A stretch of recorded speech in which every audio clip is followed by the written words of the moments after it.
Welcome back to Mystery Truth. Archaeology is stunned at little-known Egyptian pharaoh's face mutilated in violent death. Ancient Egypt researchers were stunned to find a little-known pharaoh met a violent death with weapons smashed into his brain. Archaeologists and researchers have been drawn to the banks of the River Nile for decades, amazed by the advanced ancient civilization that once frequented Egypt. Just this week, archaeologists uncovered the remains of a temple built to honor the ancient Greek god Zeus in the Sinai Peninsula. The area was known as Pelusium in Greco-Roman times, 332 BC to 395 AD, and was a thriving city and port on the far eastern mouth of the Nile. As archaeologists continue to discover evidence of an extremely advanced civilization, with just a few of their finds documented in Smithsonian Channel documentary detailing the amazing secrets of Egypt's ancient ancestors. Among the staggering finds was an ancient pharaoh whose life and death is shrouded in mystery. Discovered by locals in 1871 and by Egyptologists 10 years later, the royal cache is an ancient Egyptian tomb containing the mummified remains and funeral equipment of more than 50 kings, queens, and other royal family members of the New Kingdom. Alongside legendary kings like Ramesses the Great and Seti I, there was a little-known pharaoh whose reign remains riddled with questions. An inscription on the lid of his coffin reads "Sequene the Brave," offering the first clue into how he died. Dr. Richard Shepard is a world-renowned forensic pathologist specializing in the investigation of suspicious deaths. He told the documentary, "When we look at the front of his face, it certainly doesn't look normal. It's very distorted. The whole of the nose, the eye on the right, the bridge of the nose, the eye on the left are all very distorted." Sequene is the only mummified pharaoh ever found with such violent injuries.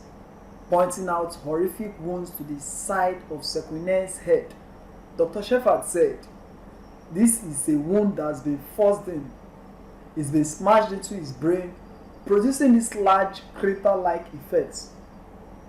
This wound has a slightly different appearance, partly because I think a bit of the bone has broken off, possibly as the weapon was removed.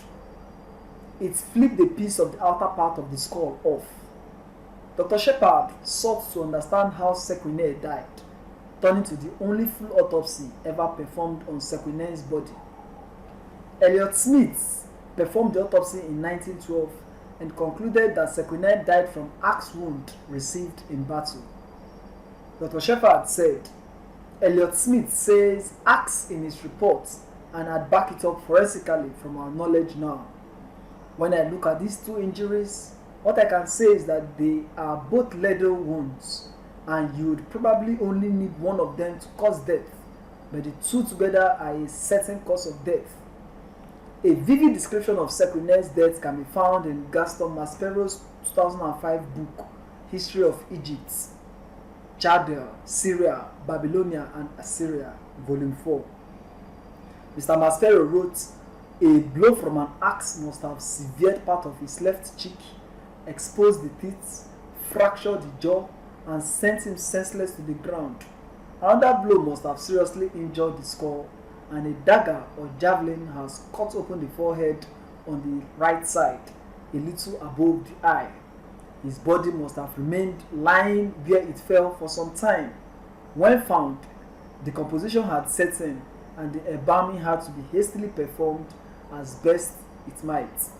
It is widely believed that the wounds to his head were caused by a high-course axe, and further wounds to his neck were from a dagger when he was lying on the ground dying. The lack of wounds to his arms and hands also suggests that he had been unable to defend himself. A 2021 CT scan revealed Sequene was in his 40s when he died, and his deformed hands suggest he had been imprisoned with his hands tied. Sequine's facial wounds also correlated well with the high skull's weapons, suggesting he might have led military skirmishes against the Hyksos and died during one of these. What an amazing discovery. Whatever you have to say concerning these findings, drop your comments in the comment section, and don't forget to subscribe to this channel. Thank you very much.